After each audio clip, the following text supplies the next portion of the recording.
The way I look at making games here is that we're all just trying to make games together, and I just so happen to be a programmer. But I'm interested in doing all kinds of things, and my priority is to make a really great game. I guess we're at the stage right now where we're trying to figure out how to make something brand new all over again, because the last thing we released was Monument Valley 2. Usually at this stage of development, we're less worried about whether someone's a programmer or a designer or an artist.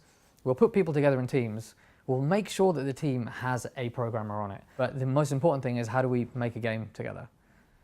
I think I really enjoy those interactions where I'm working with somebody who isn't necessarily a programmer, and we're trying to use our two different angles to tackle a problem together.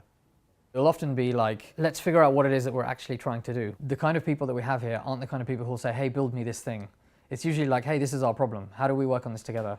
I really, really enjoy those interactions. And I really enjoy the inverse of that as well, when working with people who just constantly surprise me. Like, I really love working with people who are so good at things that I have absolutely no idea how to do.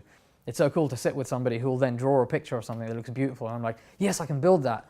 And then I'll build something, and they're like, oh my God, I can make that look better. And this back and forth happens where you just grow this thing together.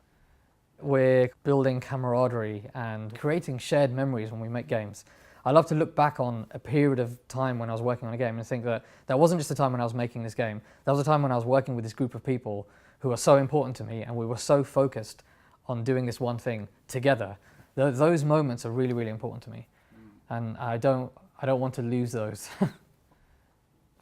I mean, one of the biggest ambitions we always talk about is trying to bring experiences that people who regularly play games are really used to bring those experiences to people who aren't used to it.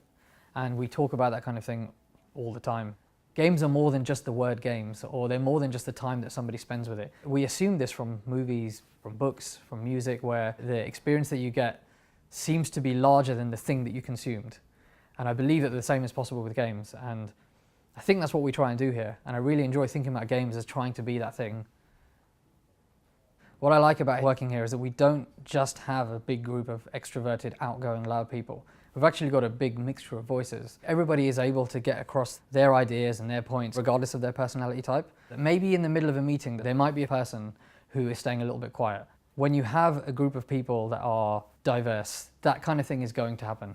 And what I like is that we don't let those people just stay quiet the whole time. Because I think that might be something that happens in other places. If you're not the loudest voice, you're not going to get heard. And I don't think that happens here. And I'd like to think that I'm an example of that, because I've been here 10 years, and as a naturally quiet person, you know, I really feel like I have my place here, us too.